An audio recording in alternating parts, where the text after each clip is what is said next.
lokomotíve Vrútockých dielní Československej dopravy podali železničiari 28 zlepšovacích návrhov, ktoré reprezentujú vyše 1 000 000 korún úspor. Predstavíme vám dvoch z týchto zlepšovateľov a ich zlepšovacie návrhy. Karol Blahušiak, dielenský dozorca, zlepšil výrobu osí pre klapku popolníka. Starý spôsob výroby osí pre popolník lokomotív vyžadoval točovanie a kovanie osí z jedného kusa železa. Karol Blahušiak vyrába osku jednoduchšie. Ureže ploché železo potrebnej dĺžky, na ktoré nechá privariť čapy. Týmto spôsobom skráti výrobu jednej osy o 2 hodiny. Pri spotrebe 770 osí ročne činí úspora na materiále a pracovných hodinách 36 462 koruny.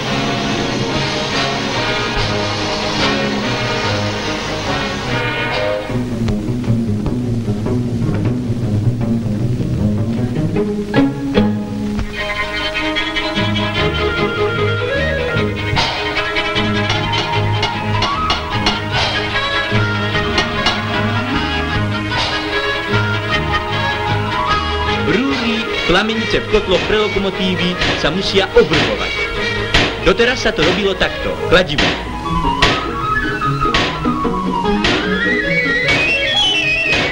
Pavol Nebožka zhotovil obrubovače plameníc, ktoré sa dajú nasadiť na pneumatické kladivo.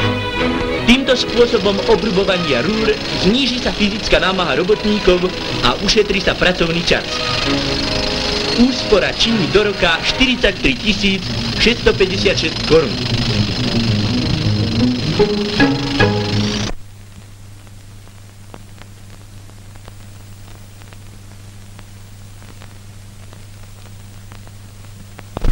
Bratislave zasadal ústredný výbor Československého zväzu mládeže, aby si načrtol nové úlohy.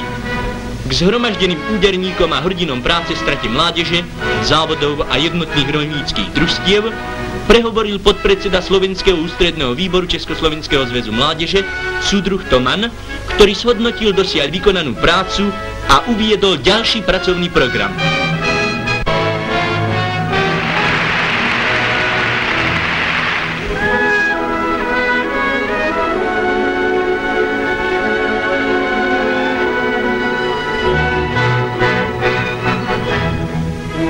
O zapojení mládeže do 5-ročného plánu prehovoril povereník, predseda Slovenského plánovacieho úradu, doktor Braník.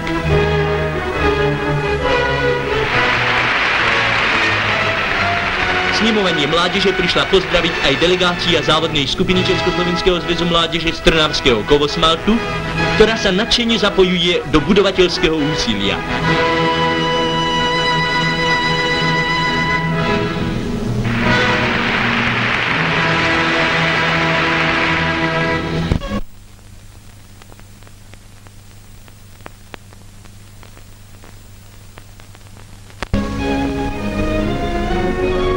Stará Bystrica, ktorá sa stala obeťou fašistického drancovania a plienenia, dostala veľký dar od našej ľudovodemokratickej vlády. Za prítomnosti povereníka techniky, profesora Lukačoviča, konalo sa slávnostné odovzdanie 52 rodinných domov, ktoré boli postavené po víťaznom februári.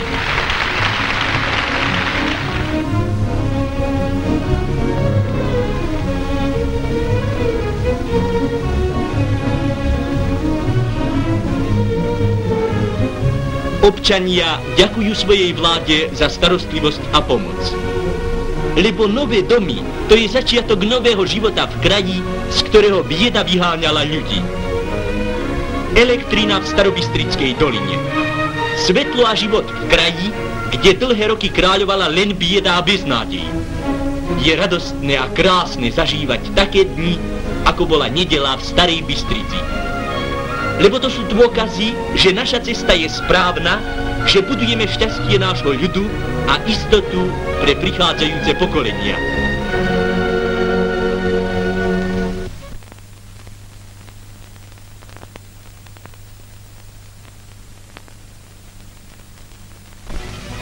Keď príde zima, iste ešte nepôjdeme za kafle. Lenže na ryby, no to je číry optimizmus. Tieto napríklad sme krútili v akváriu, ale aj tak neberú. Tak Ešte raz si hodím a potom pôjdem domov. Bože, bože, aspoň malá rybička, keby tak bola. Že by? Ale áno, máme len si zajsť do národného podniku MENA, ktoré toľko priťahuje majstrov prútu a záľudných mnadidiel.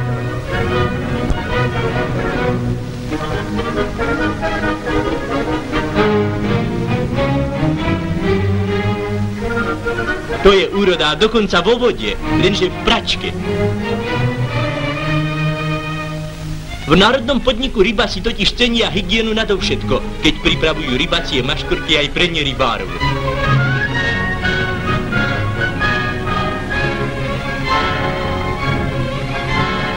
V zručných rukách pekných dievčat, o ktorých vám prezradíme, že sú takmer všetky úderníčky, a pod starostlivým dozorom odborníkov dostáva sa rybám a rybičkám tej pravej úpravy. A rybačku si hádam necháme až na leto.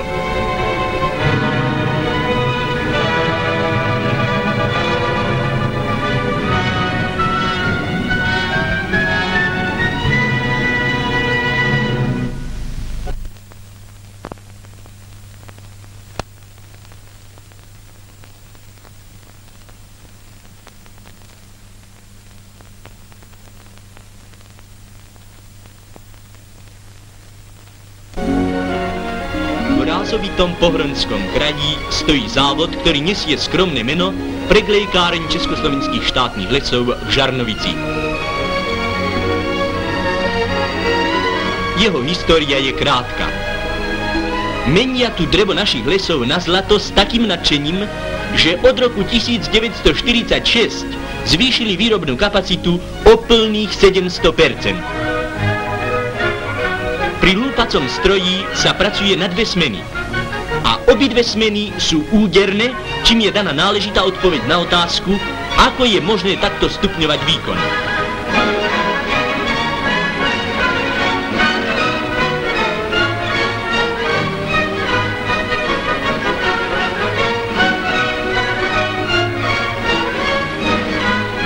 Úderky a úderníci sú hybnou silou závodu.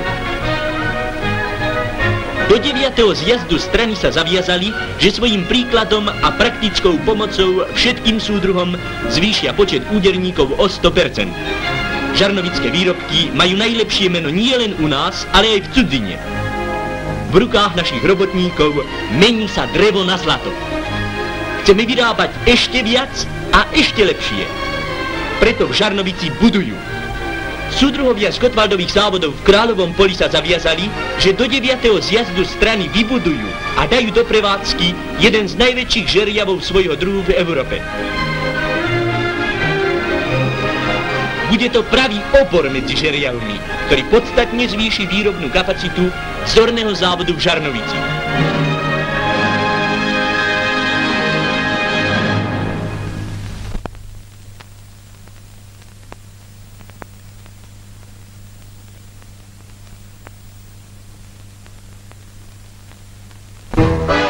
Na náměstí v Jelenici bude odstartován zajímavý závod lyžařů. Zvláštnost tohoto závodu je v tom, že se lyžař nepohybuje vlastní silou, nýbrž je vlečen motocyklem. Aby lyžař neutrpěl odletujícím sněhem, chrání si obličej šátkem. Prvé dvojice se vydávají na cestu jelenickými ulicemi.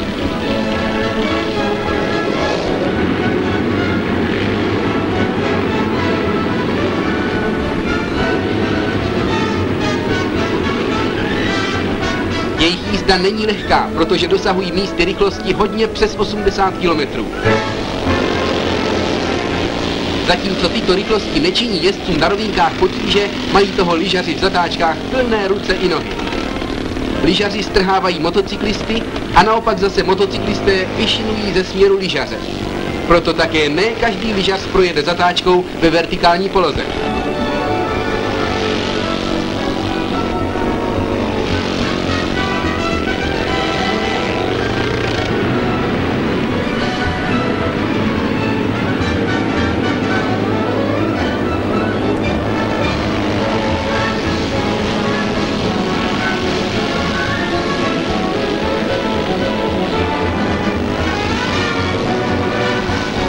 Nakonec však všechno dobře dopadlo. Spokojeni byli závodníci i diváci a my jsme ještě zachytili absolutní vítěze závodu. Je to lyžař Votrubec a motocyklista Skalský, oba z Jičína.